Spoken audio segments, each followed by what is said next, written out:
দোল পূর্ণিমার দিনে মহাপ্রভুর জন্ম হলো, আর সেই দোল পূর্ণিমার দিনে দেখবেন মাংসের দোকানে ভিড় সবচাইতে বেশি। জোরে বলুন হানা না, একবারে জোরে বলবেন হানা না। আপনাদের এখানে আছে কিনা জানি না, প্রায় জায়গাতে দোল পূর্ণিমার দিনেই দেখবেন যত মদ খাওয়া আর মাংস খাওয়ার ধুম খুব বেশি। সব জায়গায় নয়, প্রায় জায়গাতে। এইটা আপনাদের কম, কিন্তু প্রায় জায়গাতে দেখেছি দোল পূর্ণিমার দিনেই মাংস। কেন? আজকে দোল পূর্ণিমা, হোলি খেলা বটে, আজকে চল খেয়ে নি। এটা কিন্তু প্রায় জায়গাতে হয়, আপনাদের মেদিনীপুরে কিন্তু নাই। কিন্তু বলুন তো মায়েরা, দোল পূর্ণিমার দিনে কে এসেছিল? স্বয়ং মহাপ্রভু। এই যে আগামী দোল পূর্ণিমা আসছে, মায়েরা শুনে নিন, দোল পূর্ণিমার দিনে রং মাখামাখি, আবির মাখামাখি হয়। আপনাদের দিকে হয় কিনা জানি না, আমাদের দিকে আবার কাদা ছোড়াছুরি হয়। আপনাদের হয় কাদা? এইটা কোথায় পেয়েছে? অসভ্য সমাজ আমাদের। আমরা যত দিন যাচ্ছি ইতর অসভ্য হয়ে যাচ্ছি। কেন? রং খেলার পরিবর্তে আমরা কাদা ছোড়াছুরি করছি, নর্দমার ময়লা জিনিসগুলো পর্যন্ত লোকের গায়ে দিয়ে দিচ্ছি। আমরা কোন জায়গায়, আমরা জানি না ধর্মটা কি।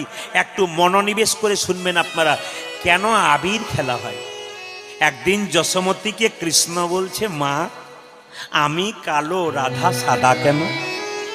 ও মা আমি কালো শ্যামবর্ণ, রাধা এত ফর্সা কেন? যশোমতী মজা করে হেসে হেসে বলল, এক কাজ কর বাবা, এই যে দোল পূর্ণিমা আসছে না, সেদিন তুই এক কাজ করবি, রাধাকে তুই আবির মাখিয়ে দিবি, তুইও মেখে নিবি, দুজনের রং এক হয়ে যাবে। মা কিন্তু এটা কি করেছিল? মজা করে বলেছিল। সেদিন কিন্তু কৃষ্ণ কি করেছিল বলুন তো? রাধাকে রং মাখিয়েছিল, ব্রজগোপীদের রং মাখিয়েছিল, ব্রজগোপীরা রাধারানী সবাই কৃষ্ণকে রং মাখিয়েছিল। এই জন্য আপনাদের নিয়ম হচ্ছে, দোল পূর্ণিমার দিনে প্রথমে গোবিন্দের চরণে স্নান করার পর কি করবেন? গোবিন্দের চরণে দেবেন আবির। সেই আবির কিন্তু কারো পায়ে দেবেন না, গায়ে দেবেন না। সেই আবির ভক্ত দেখলে একটা তিলক দেবেন কিংবা মাথায় দেবেন। গোবিন্দের চরণের দেওয়া আবির যদি কেউ মাথায় নিতে পারে বাবা, তবে গোবিন্দের আশীর্বাদ হয়। হোলি পূর্ণিমাটাকে এমনি ছেলে খেলা বলে কাটালে হবে না, নিয়ম আছে। দেখুন বৃন্দাবনে হোলি পূর্ণিমাতে 21 দিন ধরে উৎসব হয়, এবং হোলি পূর্ণিমার আগে একটা উৎসব হয় বৃন্দাবনে। আপনার নামটা জেনে নিন, আপনারা কেউ জানেন না, জানিয়ে দিই। নামটা হচ্ছে লাথ উৎসব। লাথ উৎসব মানে কি বলুন তো? লাঠি উৎসব। লাথ উৎসবে ভালো নাম লাঠি উৎসব। কিরকম? মানে গোবিন্দ বাস করতো বৃন্দাবনের নন্দগাঁওয়ে, আর রাধারানী বাস করতো বর্ষানাতে। এদিকে বৃন্দাবনের পাশে একটা গ্রাম ছিল, তার নাম বর্ষানা, আর কৃষ্ণ বাস করতো বৃন্দাবনে। তা কৃষ্ণ যখন জোর করে রাধাকে রং দিতে গিয়েছিল, হোলি আবির মাখাতে গিয়েছিল ব্রজগোপীদেরকে, তারা লাঠি নিয়ে কৃষ্ণের কাছে তেড়ে এসেছিল। মজা করে কৃষ্ণের কাছে লাঠি নিয়ে তেড়ে এসেছিল। এই তেড়ে এসেছিল বলে লাঠ উৎসব হয় বৃন্দাবনে। আগে লাঠি, ওই লাঠ উৎসব হয়, তারপর কিন্তু রং খেলা হয়। আপনাদের কাছে নিবেদন রইল, দোল পূর্ণিমা সুস্বাগতম আপনাদেরকে। আপনার সুন্দর করে পালন করুন। সেদিন বাড়িতে নিরামিষ করুন, সব সন্তানদেরকে বুঝিয়ে দিন কাদা ছড়া নয়, রং খেলতে হয়, ভক্তি ভরে খেলতে হয়, কাউকে জোর করে চোখে দিতে নাই, সুন্দরভাবে দিতে হয়, মার্জিতভাবে দিতে হয়। মার্জিতভাবে পালন করুন ধর্ম। সবাই লক্ষ্য করুন। খুব দামি কথা জেনে নিন আপনারা আজকে বসে বসে মায়েরা, আপনাদের সংখ্যা বেশি। সকালবেলায় ঘুম থেকে উঠে যে বাসি কাপড়ে কাজ করে, তার বাড়িতে নেগেটিভ এনার্জি প্রবেশ করে, সবসময় অশুভ শক্তি ঢোকে। আজকে আমাদের সমাজে আগে যে শান্তিটা ছিল, সেই শান্তিটা থাকছে না। কেন? আমরা আচার বিচারগুলো মানছি না। যত দিন যাচ্ছে বিদেশি জিনিসগুলোকে গ্রহণ করে আমরা নিজেদের মধ্যে ঢুকিয়ে দিয়ে আমাদের সংসারটাকে একটা অনাচারে পরিণত করে দিচ্ছি। ভারতবর্ষের সনাতন ধর্ম যেটা শেখালো, আমরা সেটা শিখতে পারলাম না। খুব ভালো কথা শুনে নিন, ঘুম থেকে ওঠার পর বিছানার কাপড় কেউ শরীরে রাখবেন না। সব সময় বাসি কাপড়কে ত্যাগ করতে হয়। একবারে বড় বড় মহাপণ্ডিতের কথা। যদি বাসি কাপড় ত্যাগ করে স্নান করে পবিত্রভাবে আপনি সকালবেলায় কাজ শুরু করুন, দেখুন আপনার কাজটা সফল হবে, গোবিন্দের কৃপা হবে। আপনার শরীর খারাপ থাকতে পারে, আপনি স্নান করতে না পারেন, গঙ্গা জল মাথায় ঠেকুন, পা হাত গা হাত ধুয়ে নিন, আপনি শুদ্ধ কাপড় পরে নিজের কাজ করুন, নিজের পবিত্রতা বজায় হবে, সংসারে মঙ্গল হবে। নারী একমাত্র পারে সংসারের মঙ্গল আনতে। আনারি কারা? বিছানায় বসে বেডটি খাই যারা। আনারি কারা? আচার বিচার মানে না যারা। একটা নারী ধ্বংস হবার তিনটে কারণ। একটা সংসারে একটা মেয়ে ধ্বংস হয় তিনটি কারণে। যে মেয়ে স্বামীর সঙ্গে কথায় কথায় তর্ক করে, এক, খুব মন খুলে শুনে নিন, যে মেয়ে স্বামীর সঙ্গে জেদ করে বসে থাকে, দুই, যে মেয়ে বাবা মা বোনের কুপরামর্শে নিজের সংসারটাকে ভাঙার চেষ্টা করে, তিন। এই তিনটি জিনিস যে মেয়ের মধ্যে থাকবে সেই মেয়ে 100% ধ্বংস হবে। আপনি কি ভাবছেন আপনার এখন বয়স 25-30, আপনি রক্তের গরমে অহংকারে যেটা করছেন, এই বয়সটা কি আপনার থাকবে? আপনার যখন এই বয়স পেরিয়ে 40-50 হবে, আপনার ছেলে বড় হবে, আপনি বৌমা আনবেন, সেই দিন এই শাস্তিটা ভোগ করবেন। কেন না, ব্যাংকে টাকা জমা দিলে 10 বছর পর যেমন ডবল হয়, আজকে আপনার রক্তের গরমে অত্যাচার অনাচার করে ব্যাংকে পাপগুলোকে জমা দিলেন, সেই পাপের ফলটা আপনি আপনার বয়সকালে ভোগ করবেন, পাবেন। নারী যদি নারীর মতো হয়, নারীর মতো পুরুষ ওপরে উঠে যায়, উঠে নারী যদি নারী হয়, নারী তবে পুরুষ নিচে নেমে যাই, তবে যে পুরুষ নিচে নেমে যায়। জয়দেব মেলা গেছেন? জয়দেব এত বড় হয়েছিল কেন? পদ্মাবতী তার পাশে ছিল বলে। রামকৃষ্ণদেব পরমহংস হলো কেন?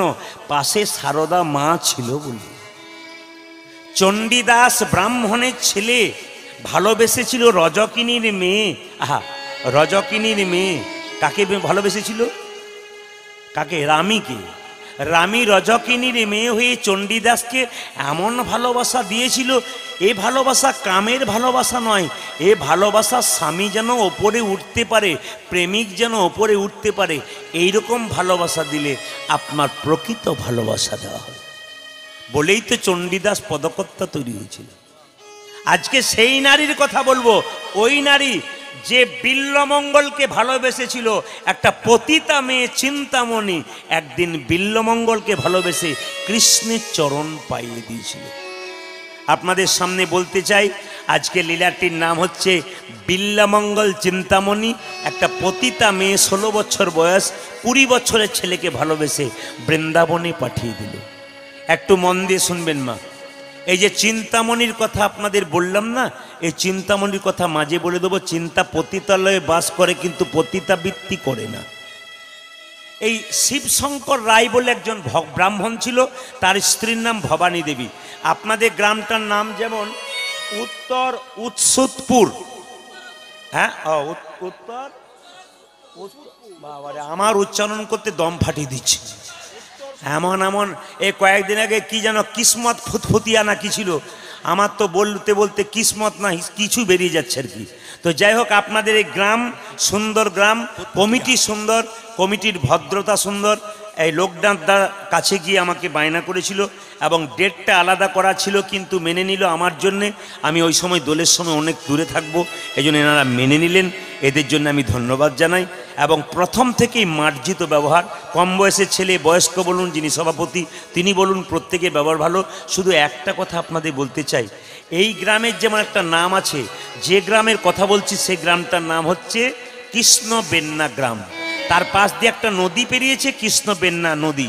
সেই গ্রামে বাস করে একজন ব্রাহ্মণ শিবশঙ্কর রায়, তার স্ত্রী ভবানী দেবী। মায়েরা, বাড়ি গাড়ি টাকা পয়সা ধন দৌলত সব থাকবে, একটা জিনিস না থাকলে সংসারে সুখ থাকে না। বলেন তো কি? ছেলে কিংবা মেয়ে। যতই আপনার টাকা পয়সা গাড়ি বাড়ি থাক না কেন, সন্তান যদি মায়ের কোলে না থাকে, সেই মা কেমন? যে জমিতে চাষ হয় না সেই জমি যেমন একবারে কেউ পছন্দ করে না, সেই জমিকে যেমন দেখলে মানুষ নজর দেয় না, ঠিক সেরকম যে মায়ের পেটে বাচ্চা হয় না সেই মাকে সমাজের মানুষ দেখতে পারে না। কিন্তু সে তো দায়ী নয়, সব তো ঈশ্বরের কৃপা। কাউকে দেখে অবজ্ঞা করবেন না। ভবানী দেবীর পেটে বাচ্চা আসে নাই, ওর বয়সের মেয়েদের যাদের বিয়ে হয়ে গেছে তাদের বাচ্চা বড় হয়ে গেল। ভবানী দেবী প্রত্যেক দিন দেব মন্দিরে কেঁদে কেঁদে বলে, অন্য ছেলেরা যখন তার মাকে মা বলে ডাকে, আমার ভেতরটা গুমড়ে গুমড়ে কাঁদে, আমি কেন মা হতে পারলাম না? যদি আমি মা হতে পারতাম প্রভু, তাহলে আমি তোমাকে সব। একজন মেয়ে বলল, এই ভবানী কাঁদছিস কেন? কাঁদিস না, একজনের কাছে যা, সন্তান তোর হবে। আমার মনে হয় এত দেবদেবীর ভজনা করলি, একজনের করেছিস? বলে কার? চলে যা। কার কাছে? বাবা ভোলার কাছে। মায়েরা, বাবা ভোলার কিছুদিন শিবরাত্রি গেল না, জোরে বলুন, শিবরাত্রি গেল না? আচ্ছা, শিবরাত্রির দিনে আপনার সব শিবলিঙ্গে জল ঢেলেছিলেন? আচ্ছা, অনেকে ঢালেনি। যাক, আপনি বলার জন্য আছেন বলে আমি খুব খুশি। যাক, ভালো, মাঝে মাঝে বলবেন। এই যে টাকার মায়েরা সবাই হ্যাঁ দিচ্ছেন, জল ঢেলেছে, কিন্তু দু চারজন কিন্তু ফার্স্ট ক্লাস বলছে না ঢালিনি। কিন্তু জেনে নিন মায়েরা, শিবলিঙ্গে জল ঢালতে হয় 5টা জিনিস দিয়ে। শিবলিঙ্গে যখন জল ঢালবেন না, তখন খুব মাথায় রাখবেন 5টা জিনিস দিয়ে ঢালবেন। এই 5টা জিনিস মাথায় রাখুন, আপনাদের লাভ হবে। কিন্তু কি বলুন তো?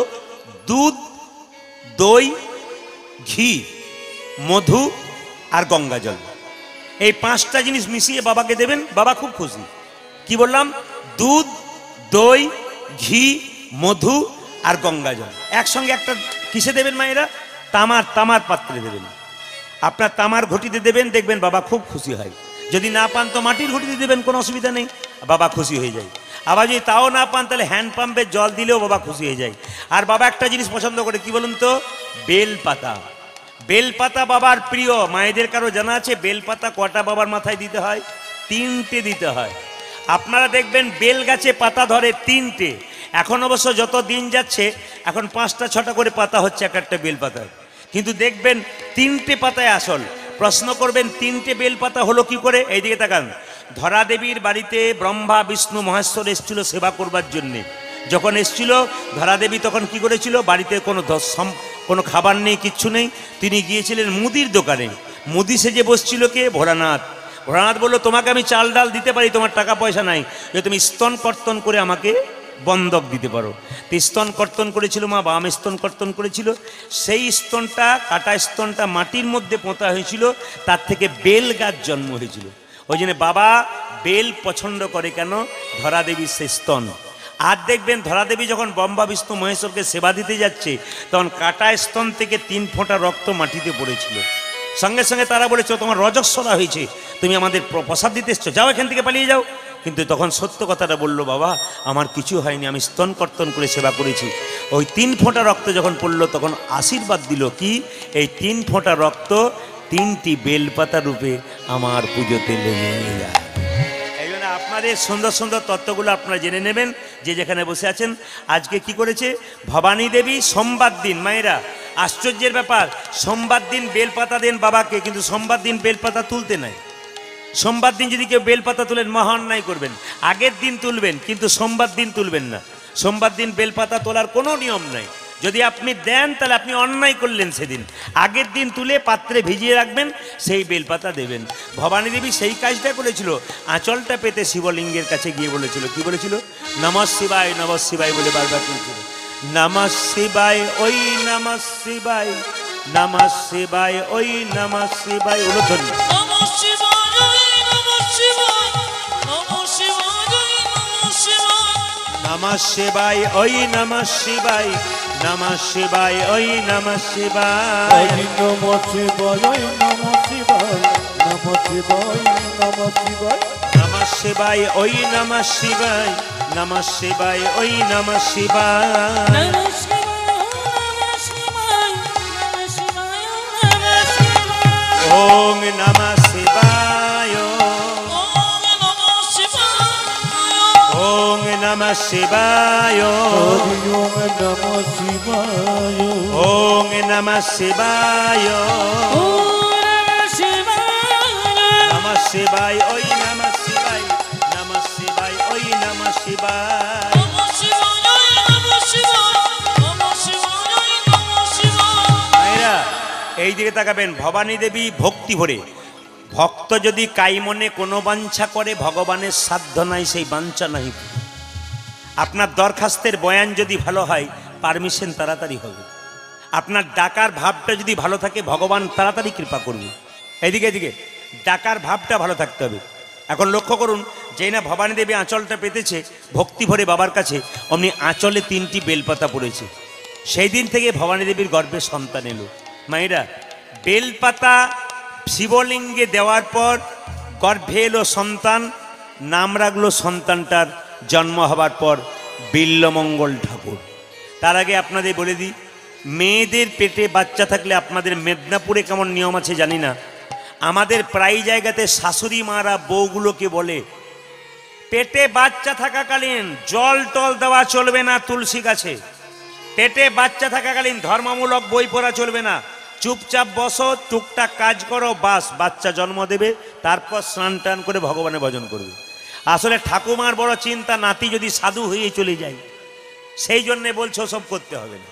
কিন্তু জেনে নিন মায়েরা, পেটে বাচ্চা থাকাকালীন আপনি যা করবেন আপনার বাচ্চার তাই হবে। একটু প্রমাণ দেখুন। অর্জুনের নাম শুনেছেন তো? জোরে বলুন হ্যাঁ না না। অর্জুনের স্ত্রীর নাম ছিল সুভদ্রা, সুভদ্রার পেটে ছিল অভিমন্যু। এইদিকে অভিমন্যু। তো অভিমন্যু যখন পেটে ছিল, অর্জুন কানে কানে একদিন সুভদ্রাকে ওই একটা গল্প শুনেছিল চক্রগুহে ঢোকার। বেরোবার গল্প বলতে গেছে আর সুভদ্রা ঘুমিয়ে গেছে। ঢোকার গল্প শুনেছে, বেরোবার গল্প শুনতে পায় না। কে শুনতে পায় নাই? পেটের মধ্যে যে বাচ্চা ছিল সে যে শুনতে পায় না, তার প্রমাণটা কি? অভিমন্যু যুদ্ধক্ষেত্রে গিয়েছিল, চক্রগৃহে ঢুকেছিল, চক্রগৃহ থেকে বেরোতে পারলো না। কেন পারলো না? ঢোকার গল্প শুনেছে, বাইরের গল্প শুনে নাই। তার মানে পেটে বাচ্চা থাকাকালীন কানে আপনি যা শুনবেন আপনার বাচ্চা সেরকম শুনবে। ওই জন্য শাস্ত্র বলছে পেটে বাচ্চা থাকাকালীন মায়ের চলা যেমন হবে বাচ্চার চলা তেমন, মায়ের বলা যেমন হবে বাচ্চার বলা তেমন, মায়ের দেখা যেমন হবে বাচ্চার দেখা তেমন। অনেক মেয়েরা বলে না আমার বাচ্চা কি চঞ্চল, একটু স্থির নাই। তুমি যখন পেটে বাচ্চা রেখেছিলে খুব চঞ্চল ছিলে বলে তোমার বাচ্চাটা চঞ্চল হয়ে গেছে। এই দিকে তাকাবেন, সুখদেব গোস্বামী ব্যাসদেবের ছেলে, যার স্ত্রীর নাম ছিল বিটিকা দেবী। বিটিকা দেবীর গর্ভে যখন সুখদেব গোস্বামী ছিল, তখন ব্যাসদেব কিন্তু তাকে কি শুনিয়েছিল মায়েরা? ধর্মীয় কথা শুনিয়েছিল বলে সুখদেব গোস্বামী এত বড় পণ্ডিত হতে পেরেছিলেন। আরো প্রমাণ আছে, ভক্ত প্রহ্লাদের বাবা হিরণ্যকশিপু যুগ যুগ ধরে অন্যায় করেছে, পাপ করেছে। তার ছেলে কৃষ্ণ ভক্ত হলো কেন? একটাই কারণে, ভক্ত প্রহ্লাদের মায়ের নাম ছিল কয়াধু। কয়াধুর পেটে যখন ভক্ত প্রহ্লাদ ছিল মা, সেই সময় ভক্ত প্রহ্লাদ কি করেছিল? কয়াধু কি করেছিল? নারদ মুনির কাছে তত্ত্ব শুনেছিল, বৈষ্ণবের চরণ সেবা করেছিল। শুধুই কি মহারাজের মতো সন্তান পেয়েছিল? মেয়েদেরকে ভালো সন্তান পেতে গেলে ভালো কাজ করতে হয়। স্বামী বিবেকানন্দ বলছে, আমার মা আমাকে পাবার জন্যে বেনারস মন্দিরে গিয়ে বারবার মাথা টুকেছিল বলে আমার মতো ছেলে পেয়েছিল। আপনি কিছুই করবেন না আর ভালো ছেলে পাবেন তা তো হবে না, আপনাকে কিছু করতে হবে। মা যদি মায়ের মতো স্নেহময়ী হয় তবে তো সন্তান সেরকম হবে। আপনাদের এই বিদ্যাসাগরের কথাই দেখুন না কেন, বিদ্যাসাগর তো সবার, কিন্তু আপনাদের মাটির তো। এই জন্য মেদিনীপুর তো বীরের মাটি হয়ে গেছে। কেন? এখানে বিদ্যাসাগরের মা কেমন ছিল? বিদ্যাসাগর তার মাকে দেখতে আসবার জন্য সমুদ্রে দামোদর নদী পার হয়ে এসেছিল মা মা বলে। কেন? যাতে মাকে আমি দেখতে পাই। মায়ের জন্য শাল এনেছিল, মা শালটা গায়ে নেয় নাই। জিজ্ঞেস করেছিল মা শালটা গায়ে নাও নাই কেন? বলে একটা কারণেই নিই নাই। কেন? আমার পাড়া প্রতিবেশীর কত মা ঠান্ডায় থরথর করে কাঁপছে, ওদের যেদিন চাদর আনতে পারবি বাবা সেদিন চাদরটা গায়ে নেব। আপনাদের কাছে নিবেদন রইল, এইরকম মা হয়েছিল বলে তো সাগরের মতো ছেলে পেয়েছিল, বিলের মতো নয়। আপনাদের মেদিনীপুরেরই এই মা যদি এত বড় কাজ করে দেখাতে পারে, সেই মাটিতে জন্ম নিয়ে আপনারা কিছুটা করে দেখান, যেন আপনাদের বাড়িতে কৃষ্ণ ভক্ত সন্তান হয়। জন্ম নিয়ে নিল কে? মা বিল্লমঙ্গল ঠাকুর।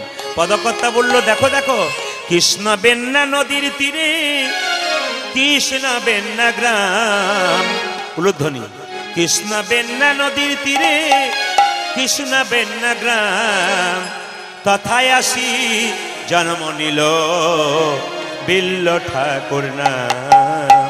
উলুধ্বনি, কৃষ্ণ বিনা নদীর তীরে, কৃষ্ণ বিনা গ্রাম, তথায় আসি জন্ম নিল বিল্ল ঠাকুর নাম। কৃষ্ণ বিনা নদীর তীরে, কৃষ্ণ বিনা গ্রাম,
পাবেন না নদীর নদীর তীরে কৃষ্ণ বিনা গ্রাম তথায় আসি জন্ম নিল বিনু ঠাকুর আজ কৃষ্ণ বিনা নদীর তীরে কৃষ্ণ বিনা তথায় আসি মনিল বিনু ঠাকুরিলা তথায় আসি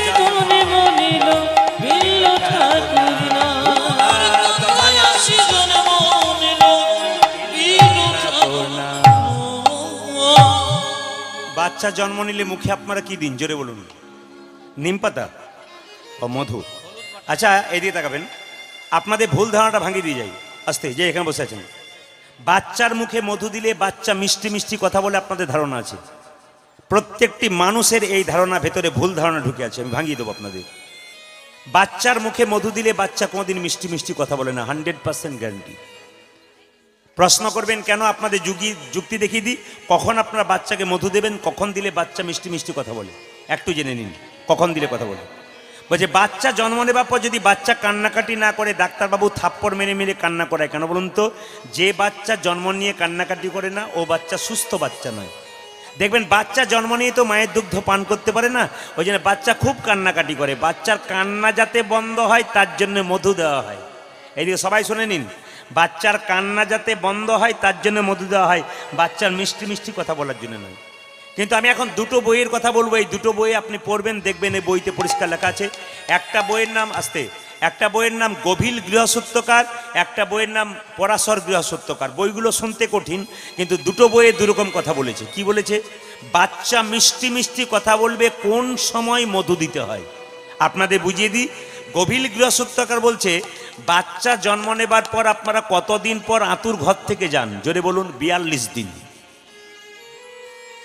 42 দিন নয়, যাই যখনই 42 দিন বলেছি তখন 2-4 জন বলছে হ্যাঁ 42 দিন। হ্যাঁ, আবার 2-4 জন এর মুখের দিকে তাকাচ্ছে, তাহলে কি 42 দিন বীরভূমে আছে নাকি? আমাদের তো নাই, সব জায়গাতে 21 দিন। হ্যাঁ, তো 21 দিন পরে যখন আপনি আতুর ঘর থেকে গেলেন, যখন স্নান করে মন্দিরে বাচ্চাকে শুইয়ে দিলেন, তখন বাচ্চার মুখে মধু দিয়ে ভগবানের কাছে প্রার্থনা করে করজোরে গলায় কাপড় দিয়ে একটা কথাই বলবেন, হে প্রভু আমার ছেলে বা মেয়ে এ যেন মিষ্টি মিষ্টি বচন বলতে পারে। এতজন কীর্তন শুনতে এসছেন, কজন বলেছেন? জোরে বলুন হ্যাঁ না না। তাহলে বলেন নাই মানে আপনার ছেলে মিষ্টি মিষ্টি কথা বলবে না, এতে কোনো দুঃখের ব্যাপার নাই। আজ থেকে যারা কীর্তন শুনলেন তারা খুব কানে বিঁধে নিয়ে যান, হৃদয়ে গেঁথে নিয়ে যান। আতুর ঘর থেকে যখনই স্নান করবে মা এবং বাচ্চা, তখন সেই বাচ্চাকার মাকে মন্দিরে নিয়ে গিয়ে বাচ্চার মুখে মধু দিয়ে গভীর গৃহসূত্রকার বলল, যদি বারবার প্রার্থনা করা আমার ছেলে মিষ্টি কথা বলে 100% বলবে। দ্বিতীয়টা কি? দ্বিতীয়টা পরাশর গৃহসূত্রকার, তাতে কি বলল? সেই বইতে বলেছে যে অন্নপ্রাশনের দিনে মুখে মধু দিতে হয়। আচ্ছা মায়েরা কিছু মনে করবেন না, অন্নপ্রাশন কেন করা হয়? দাঁতগুলো একটু বড় বড় হয়েছে, ভাত খাবার মতো মুখ হয়েছে, তাই খাইয়ে দিলাম। এইটা আপনাদের ধারণা, ভুল ধারণা। অন্নপ্রাশন কেন করা হয় মা? অন্নপ্রাশন তো এমনি হয় না, প্রসাদ দিয়ে হয়, না কি বলছেন? প্রসাদ দিয়ে অন্নপ্রাশন হয়।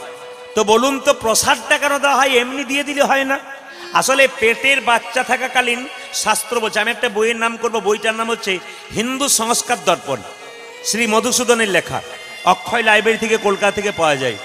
কি হিন্দু সংস্কার দর্পণ, তাতে পরিষ্কার করে লেখা রয়েছে। কি লেখা রয়েছে? পেটের মধ্যে বাচ্চা থাকলে বাচ্চা মলিন খাবার খায়, মানে ময়লা খাবার। মা যা খাচ্ছে সেই খাবারগুলো ময়লা হয়ে যাচ্ছে, সেই খাবারগুলো বাচ্চা খাচ্ছে। ওই জন্য বাচ্চার মলিন দোষ কাটানোর জন্য অন্নপ্রাশন করা হয়। এই শাস্ত্রের কথাটা শুনবেন, যে বাচ্চার মলিন দোষ কাটানোর জন্য কিন্তু আপনার বাচ্চাকে অন্নপ্রাশন করতে হয়। অন্নপ্রাশনের দিনে কি করবেন? তাহলে বাচ্চা মিষ্টি কথা বলবে। পরাশর গৃহসূত্রকার বইতে বলল, বাচ্চাকে সকালবেলায় কোলে নেবেন, সূর্য উঠছে, খুব একটা তাপ নাই, তখন সূর্যের দিকে প্রণাম করে বলবেন, হে সূর্যদেব তুমি যেমন দীপ্যমান উজ্জ্বল, আমার ছেলে যেন দীপ্যমান উজ্জ্বল হয়। প্রার্থনা করতে হয়। মন্দিরে গিয়ে যখন আপনি পরমান্ন প্রসাদটা দেবেন, তার আগে মুখে মধুটা দেবেন, ভগবানের কাছে প্রার্থনা করবেন, প্রভু ছেলে যেন মিষ্টি মিষ্টি কথা বলে। এই দুটো সময়ে যদি আপনারা এর পরবর্তী ক্ষেত্রে ব্যবহার করতে পারেন, আপনার ছেলে মেয়ে 100% মিষ্টি মিষ্টি কথা বলবে।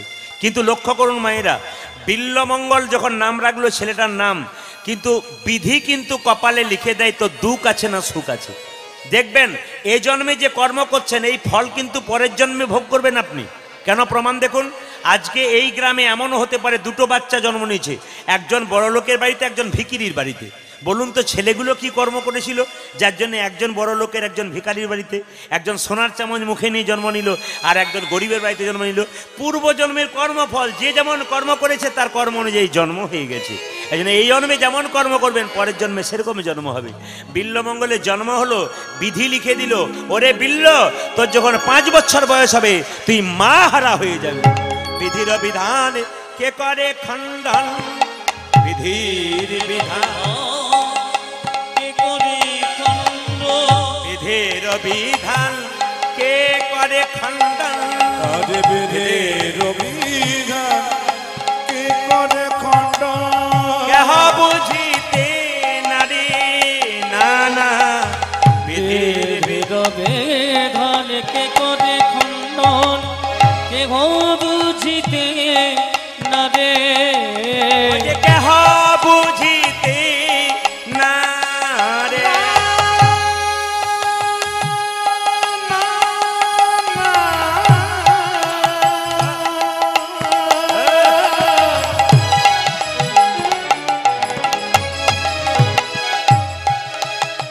ওই আমাকে হো বুঝিতে না রে, ও যে কেহ বুঝিতে না রে। আজকে বুঝিতে না রে। তুমি কাউকে হাসাও কারে বা কাঁদাও, ওই কাউকে হাসাও কাঁদে বা কাঁদাও।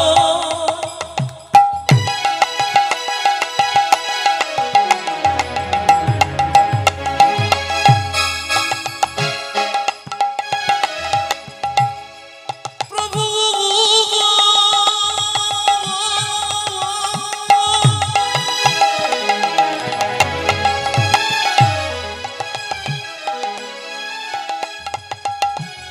এই কি তোমার লীলা,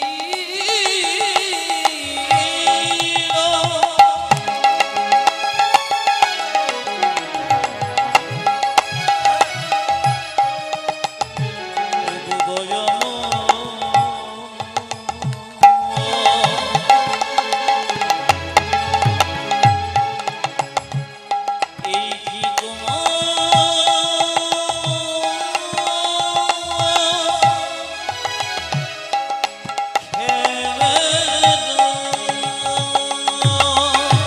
তুমি কাউকে কেহ বুঝিতে না রে, কেহ বুঝিতে না রে। তুমি কাউকে কাউকে ভাসাও, কাউকে ভাসাও কাঁদিবা না কাঁদাও, কে বুঝিতে না রে, কেহ কে বুঝিতে না রে। যে বিধির বিধান যাই না বোঝা, ও যে বিধির বিধান যাই না বোঝা, বিধির বিধান যায় না ও বোঝা, যে কারে বা হাসাই কারে বা কাদাই, বিধির বিধান যাই না বোঝা। সে কারে বাসাই কারে বা কাদাই, বিধির বিধান যাই না আরে বাগাতে আরে বাগাতে উজালে আরে বাগাতে আরে বাগাতে উজালে বিধির বিধান যায় না বোঝা, কেহ বুঝিতে না, কেহ বুঝিতে। মাইরা বিধি লিখলো বিল্লমঙ্গলে যখন 5 বছর বয়স হবে তার মা মারা যাবে। বিধি যা লেখে তাই হয়। সবার বিধি কিন্তু লিখে দিয়েছে কার জীবনে কি কি ঘটবে। আপনি শুনলেন আপনাদের গ্রামে একটা ছেলে গলায় দড়ি নিয়ে মরে গেল, আহারে সেটা বেশ ছিল মরে গেল, আসলে তা নয়, বিধি লিখে রেখেছিল এটা ঘটবে। আপনার যে যেখানে কীর্তন শুনছেন প্রত্যেকের জীবনে যে ঘটনাগুলো ঘটবে এগুলো সব আগে থেকে সিরিয়াল করা আছে, আপনার জীবনে ঘটবেই। আপনি অপেক্ষা করুন, আপনার সব কিছু লেখা আছে, আমার জীবনে, আপনার জীবনে, সবার জীবনে হলো তাই বিল্লমঙ্গলে যখন 4 বছর বয়স হলো তার মায়ের যক্ষা রোগ হলো। যক্ষা মানে জানেন টিবি, এই যে যক্ষা মানে কি টিবি। করোনা রোগের যেমন চিকিৎসা ছিল না, টিবি রোগের চিকিৎসা ছিল না, এখন হয়েছে। খক খক করে কাছে ফোটা ফোটা রক্ত পড়ে, কেউ কাছে যায় না। একদিন বিল্লমঙ্গল ছুটে গেল মায়ের কাছে, মা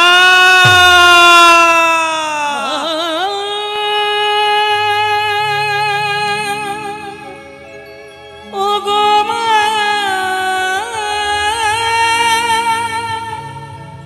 মা গো, ও মা,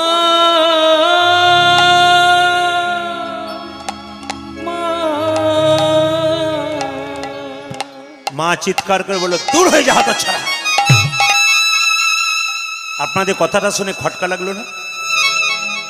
আপনারা অসুস্থ অবস্থায় পড়ে আছেন মায়েরা, আপনার বাচ্চা কোলে চেপে গেছে, আপনি তাড়িয়ে দেবেন না? মা যদি পাষণ্ড হয় তাড়িয়ে দেবে, আর যদি মা যদি ভালো হয়, সন্তানকে ভালোবাসে, যতই রোগ হোক আপনার বাচ্চা কোলে গেলে বাচ্চাকে আদর করবে। কিন্তু বিল্লমঙ্গলের মা তাড়িয়ে দিচ্ছে, দূর হয়ে যা হতচ্ছাড়া, খবরদার আমার কাছে আসবি না, দূর হয়ে যা। তাহলে কি আপনারা প্রশ্ন করবেন বিল্লমঙ্গলের মা ভালোবাসে না? ভালোবাসে। বিল্লমঙ্গলের মা বিল্লমঙ্গলকে খুব ভালোবাসে। কেন বলুন তো? ওরে বিল্ল, আমার কাছে তুই আসিস না বাবা, আমার যে রোগ ধরেছে সেই রোগ যদি তোর মধ্যে যায়, বারবার আমার কোলে আসিস, তাহলে বংশে প্রদীপ জ্বালানোর জন্য কেউ থাকবে না আমার। এই জন্য ছেলেকে কোলে নেয় না। এক সময় বিল্লমঙ্গল জোর করে মায়ের কোলে ঝাঁপিয়ে পড়ল। মার পারল না, ছেলেকে আদর করে জড়িয়ে ধরেছে, কিন্তু মায়ের বুকে ঝাঁপিয়ে পড়েছে, বুকে ধাক্কা লেগেছে বলে এক ফোঁটা রক্ত বিল্লমঙ্গলের হাতে পড়ল। বিল্লমঙ্গল জিজ্ঞেস করলো, মা এটা কি? মা বলে উঠল, বাবা পরপারে যাবার নিমন্ত্রণ পত্র, আমি আর বেশি দিন বাঁচব না, এ পৃথিবী ছেড়ে অনেক দূরে চলে যাব। বিল্লমঙ্গল চিৎকার করে বলল, মা তুমি যেখানে যাবে আমি তোমার পেছন পেছন যাব। বিল্লমঙ্গলের মা মুখে হাত চাপা দিয়ে বলল, হতভাগা চুপ কর, আমি চলে যাব, তুই কেন যাবি বাবা, আমায় যেতে দে। একদিন বিল্লমঙ্গলের মা মারা গেল। তখন বিল্লমঙ্গলের বয়স 5 বছর। বিল্লমঙ্গলের মা যখন মারা গেল, পাড়ার লোকেরা সবাই দেখতে আসছে।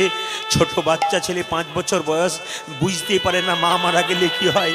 পাশের বাড়ির মেয়েদেরকে জিজ্ঞেস করে, পিসি মা মারা গেলে কি হয়, মাসি মা মারা গেলে কি হয়, ও কাকি মা মারা গেলে কি হয়। পাড়ার মেয়েরা সান্ত্বনা দিয়ে বারবার বলে, মা মারা গেছে তো কি হয়েছে, আমাকে মা বলবি, ও তো দুদিনের মা, নিজের মা যে ভালোবাসা দেয় সেটা কি পরের মা দিতে পারে? শুধু সান্ত্বনা বাক্য। আপনাদের কাছে নিবেদন, আজকে এত ভক্তমণ্ডলী কীর্তন শুনতে এসছেন, আপনাদের কাছে একটাই নিবেদন রইল, যদি জীবনে উন্নতি লাভ করবেন, মানুষ হবেন, তবে আগে দুজনকে ভজন করুন, একটি বাবা একটি মা। কৃষ্ণ সুদামাকে বলেছে, সুদামা এই জগতে তুই যতই কৃষ্ণ বলে কাঁদ, মা বাবা যদি কেঁদে বেড়ায় ছেলের জন্যে, তুই কৃষ্ণ বলে কাঁদিস, তোর জীবনে কোনোদিন কৃষ্ণ লাভ হবে।